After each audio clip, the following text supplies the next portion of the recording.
Sejam bem-vindos a mais uma matéria do curso Aprobare e nós vamos ver nesta matéria, vocês vão ver comigo a Lei de Organização e Divisão Judiciária do Estado de Minas Gerais. É uma matéria muito importante para o concurso de servidor do Tribunal de Justiça de Minas, né? E geralmente é uma matéria que poucas pessoas estudam, mas é importante porque ela cai mesmo nos concursos, assim como o regimento interno, né, do Tribunal de Justiça, é muito importante. Nós vamos estudar aqui só os pontos que vão cair provavelmente no edital, que são os que sempre são pedidos e são os mais importantes. Mas é muito bom que vocês lessem a lei pelo menos uma vez. E, principalmente, né, vocês têm que ler os pontos que nós vamos ver aqui, porque estes, com certeza, vão cair. Então, todos os alunos têm que, né, é obrigatória a leitura dela. Não assistir a aula só não basta. Então, eu recomendo que vocês deem uma leitura. E, então, eu trouxe os pontos principais, os artigos principais, e eu vou dividir com vocês aqui a minha apresentação para que vocês sigam comigo os pontos e os artigos de lei que são importantes da gente saber. Meu nome é Flávio Murat e eu vou estar à disposição, né, pelo canal do próprio cursinho, para caso vocês tenham alguma dúvida, pode entrar em contato comigo. Tá?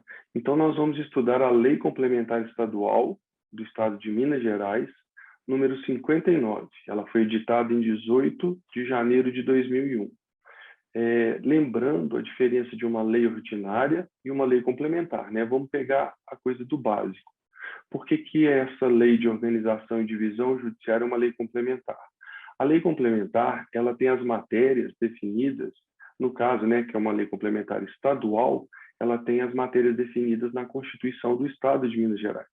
Então, essa organização do judiciário, né, essa organização e divisão do Poder Judiciário no Estado de Minas, a ela foi reservada a competência de lei complementar. A lei complementar, para ser aprovada, ela precisa de um quórum maior do que a lei ordinária, do que a lei normal. Então, ela precisa da maioria absoluta dos membros da Assembleia Legislativa de Minas. Então, é uma lei mais difícil de ser aprovada, porque precisa de mais deputados, né, para votarem a favor dela. Diferentemente das leis normais, as leis ordinárias, que precisam da maioria simples, ok? E, no caso, nós vamos estudar esses 4 pontos, da organização e divisão judiciárias, dos direitos do servidor, do regime disciplinar dos servidores do Poder Judiciário de Minas Gerais e da sindicância e do processo disciplinar. A organização e divisão judiciárias é como a justiça é dividida no Estado inteiro, as comarcas, né, as varas, as intrâncias, nós vamos ver esses conceitos todos. Os direitos que o servidor tem, né, com vocês sendo aprovados no concurso, quais os direitos, né, que a lei traz. O regime disciplinar dos servidores do Poder Judiciário. Nós vamos ver as proibições que os servidores, né, têm, do que eles não podem fazer, as penalidades, caso essas proibições sejam descumpridas, e também a sindicância e o processo disciplinar. No caso desse descumprimento do regime disciplinar, vai haver uma investigação lá dentro mesmo do Poder Judiciário, né, que é a sindicância, no caso, quando a investigação é criminal, né, é quando se comete um crime. No caso aqui, quando houver um ato ilícito cometido pelo servidor, essa investigação chama-se sindicância. Em vez de ter ação penal, como a gente tem na justiça criminal, lá dentro do Poder Judiciário vai ter um processo disciplinar. E aí vai ter uma aplicação de uma das penalidades que nós vamos estudar também. Nós vamos estudar todas as penalidades que podem ser aplicadas aos servidores do Poder Judiciário que descumprirem as regras, ok? Então, vamos iniciar. Como é feita, né, a organização e divisão judiciária no Estado de Minas Gerais? dos órgãos de jurisdição de primeiro grau. Então, nós sabemos que nós temos os órgãos de primeiro grau, que são esses três que nós vamos ver, e nós temos também a de segundo grau, que é o próprio Tribunal de Justiça, né? De acordo com o artigo 52 da Lei de Organização e Divisão Judiciária de Minas Gerais, nós vamos chamar ela aqui, vamos apelidar ela de LOD, a jurisdição de primeiro grau é exercida pelos juízes de direito, pelo Tribunal do Júri e pelos juizados especiais. Então, todos esses membros do Poder Judiciário aqui, o juiz de direito, que vai trabalhar nas varas, né, nas comarcas, tanto na capital quanto no interior, nós vamos ver isso, mas o Tribunal do Júri também é um dos órgãos de jurisdição de primeiro grau. Ele é composto de um juiz mesmo, criminal, que é o juiz-presidente do Tribunal do Júri, e, como todo mundo sabe, aqueles membros do júri, aqueles 7 membros que vão julgar os crimes contra a vida, e somente os crimes contra a vida. Enquanto o juiz julga todos os outros crimes do Código Penal, o Tribunal do Júri que é composto dos jurados, do promotor de justiça, do defensor, do advogado, etc., e do presidente, ele só vai julgar, o Tribunal do Júri só vai julgar os crimes contra a vida. Homicídio, infanticídio, aborto, auxílio ao induzimento ao suicídio, né? O feminicídio, que está dentro do homicídio também, etc.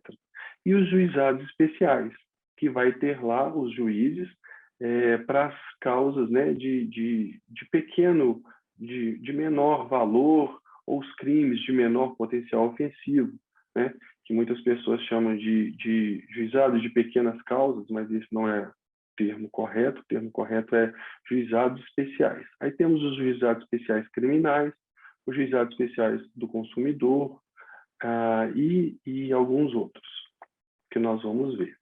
Iniciando, então, nosso estudo pelo juiz de direito, né? A investidura de um juiz de direito. O juiz de direito é aquele advogado, né, com mais de 3 anos de exercício de advocacia ou de alguma atividade correlata, que faz o concurso para juiz de direito e, se ele for aprovado em todas as fases, ele vai se investir, vai se dar a investidura dele no cargo de juiz de direito. E como é que ocorre essa investidura? Ela ocorre com a posse, né? Ele vai primeiro tomar posse perante o presidente do Tribunal de Justiça, etc., e vai entrar em exercício numa comarca, geralmente daquelas do interiorzão lá do estado, né? No interior de Minas Gerais, aquelas bem longe da capital, tipo Manga, Medina, né? Aquelas quase lá na divisa com Bahia, Espírito Santo. Nós vamos ver também, isso são as entrâncias, né? A primeira entrância, a segunda entrância, entrância especial. Então, ele vai entrar em exercício nas funções do cargo de juiz de direito substituto. Então, ele entra primeiro como juiz de direito substituto, depois, como uma promoção, ele se torna juiz de direito titular. E essa investidura, ela é decorrente da nomeação pelo presidente do Tribunal de Justiça. Isso está lá no artigo 53 da LOD. Então, resumindo, nós temos a investidura inicial, depois a nomeação pelo presidente do Tribunal de Justiça, depois temos a posse, e aí ele entra em exercício. Então, o juiz de direito é o primeiro dos órgãos de jurisdição de primeiro grau. A competência do juiz, ela está lá no artigo 55 da LOD, né, que elenca as competências do juiz de direito. Então, nós não vamos passar todas, mas a gente pede para que vocês leiam o artigo 55. Nós vamos passar aqui as principais, né? Cabe ao juiz processar e julgar. Então, cabe a ele processar e julgar muitas coisas, as causas cíveis, as causas criminais. Como nós estamos falando do Poder Judiciário de Minas Gerais, não entra a Justiça do Trabalho, não entra a Justiça Federal, porque esses são órgãos federais. Nós estamos aqui circunscritos ao âmbito estadual, tá certo? Então, ele vai julgar, processar, que é todo aquele procedimento que se faz antes de chegar ao julgamento, antes de chegar na sentença, e julgar o crime ou a contravenção penal dentro de sua atribuição, Lembrando que a contravenção é um crime mais leve, mas ela não deixa de ter pena também. E ela pode ter, inclusive, prisão simples, né? É uma prisão mais rápida, com tempo menor, mas existem as contravenções penais e os crimes que todos nós conhecemos presentes lá, não só no Código Penal, mas nas leis especiais. Ele vai também processar e julgar as causas cíveis, né, fiscais, e as causas propostas por autarquias, inclusive. Então, uma causa civil é quando você entra com uma ação contra uma operadora de telefonia, por exemplo, ou com uma ação de divórcio, né? As várias causas do direito civil. As causas fiscais, que envolvem tributos, né? Aí nós temos a vara da Fazenda Municipal, a vara da Fazenda Estadual, dependendo se o tributo ele é da competência do município ou da competência do Estado, e também as causas propostas por hierarquias, inclusive. Quando nós falamos em as causas que envolvam as autarquias, nós queremos falar das autarquias de Minas Gerais, né? Então, quais são as autarquias de Minas? Alguns exemplos. O DER, que é o Departamento de Estrada e Rodagem, é uma autarquia de Minas Gerais. O IES, que é o Instituto Estadual de Florestas. A UENG, que é a Universidade do Estado de Minas Gerais. Também o IPSENG, né? Então, essas causas, elas são todas julgadas pelo juiz do Estado de Minas, né? Que julga não só as causas envolvendo os particulares, mas também as autarquias de Minas, né? E, além disso, fala lá no slide, na letra C, a ação relativa ao Estado e à capacidade das pessoas. O que seria, né, uma ação relativa ao Estado da pessoa e uma ação relativa à capacidade? As ações de Estado são aquelas que dizem respeito ao estado civil da pessoa, né? Então, como exemplo, nós temos uma separação judicial entre os cônjuges, ação de divórcio, né? O reconhecimento de uma união estável, essas todas são ações relativas a Estado. Não confundir aqui com o Estado de Minas Gerais ou o Estado da Federação, né? Não, aqui é o estado civil da pessoa. Então, a lei de organização judiciária ela vai falar que compete ao juiz processar e julgar as ações relativas ao estado da pessoa. Eu vou depois compartilhar de novo o slide, aí vocês vão ver. E uma outra coisa que o slide traz é a ação relativa à capacidade da pessoa. Essas ações são aquelas que atestam a capacidade ou a incapacidade de uma pessoa, se ela é incapaz ou não, né? Por exemplo, se ela tem aptidão ou não para praticar atos jurídicos, exercer direitos, né, e obrigações nos termos da lei.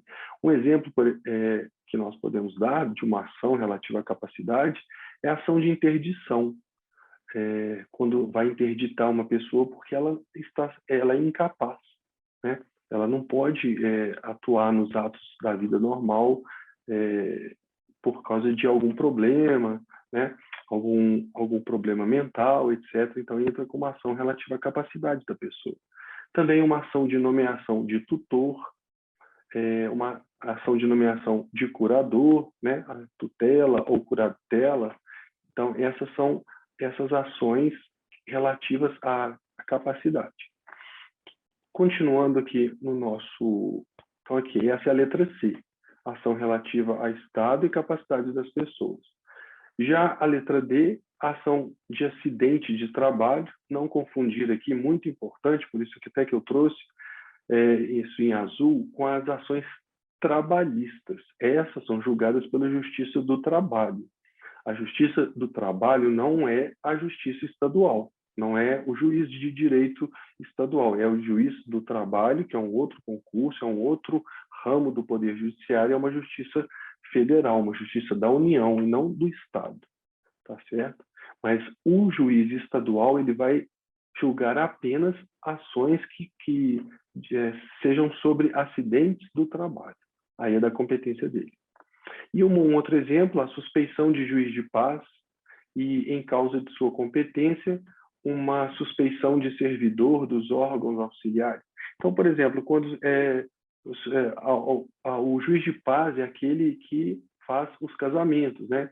Então, eles são também, eles fazem parte do Poder Judiciário, apesar deles não serem concursados, eles são indicados e etc. Então, quando tem-se a suspeição de um juiz de paz, ou então de servidor dos órgãos auxiliares do Poder Judiciário, também é julgado pelo juiz estadual, né? É processado e julgado pelo juiz estadual. Ainda segundo o artigo 55 da LODE, também são competências do juiz de direito. Eu peço para vocês lerem, porque são muitas as competências, então eu trouxe somente algumas, as mais interessantes, as que são mais importantes.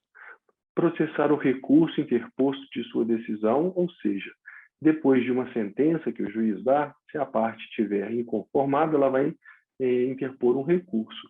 Esse recurso vai ser processado pelo juiz, né? A pessoa vai entrar com recurso perante o juiz e ele vai remeter esse recurso para ser julgado pelo Tribunal de Justiça, que é a segunda instância da justiça. Nós vamos ver as instâncias mais tarde. Também homologar uma sentença arbitral. Se por acaso a causa foi julgada por um árbitro, né, depois de ser julgada por esse árbitro, que não é um juiz, né, os árbitros são particulares, então depois que o árbitro julgar essa lide, porque alguns problemas, algumas lides, né, algumas ações podem ser julgadas pelo juiz arbitral, mas precisa da homologação de um juiz de direito. Então, é da competência dele também. Ele também vai executar a sentença ou acordo em causa de sua competência ou do juiz criminal que condenar a indenização civil. Então, por exemplo, quando já transitar em julgado uma decisão que precisa ser executada, tanto no civil quanto no criminal, é o juiz de direito, né, de primeira instância, né, esse inicial, que vai executar essa sentença ou esse acórdão. Lembrando que o acórdão é a sentença dos desembargadores, né, lá do Tribunal de Justiça, a decisão exarada pelos desembargadores do Tribunal de Justiça. O juiz também, de primeira instância, ele vai proceder à instrução criminal, né, vai julgar a ação penal, a ação criminal, e vai preparar o julgamento, processo crime de competência do tribunal do júri, que é aquele juiz-presidente que eu falei com vocês quando eu mostrei o tribunal do júri. Então, ele que vai proceder à instrução toda, né, o decorrer da ação de crime contra a vida. E de outros tribunais de primeira instância instituídos em lei. Se por acaso uma testemunha ela faltou a uma audiência ou ela foi desobediente em relação a algum comando do juiz, ela vai ser punida. Então, é o juiz, né, de primeiro grau, que a gente também chama o juiz de primeira instância, ele é também chamado de juiz de primeiro grau, que vai punir essa testemunha. E também o juiz, fora dessa parte judicial, né, de ações, na parte administrativa, na área administrativa, ele vai impor uma pena disciplinar ao servidor. Então, você, por exemplo, que passou no concurso, é servidor do Poder Judiciário, e você comete alguma das proibições lá, que estão aqui mesmo nessa lei, então, você vai sofrer uma sindicância, né, um processo administrativo disciplinar, mas quem vai impor a pena é o juiz, tá? É o juiz de direito. E nós vamos ver, na aula seguinte, a organização do Tribunal de Justiça. Nós vimos aqui, então, a organização da jurisdição do primeiro grau, composta do juiz de direito, do tribunal do júri e do juizado especial.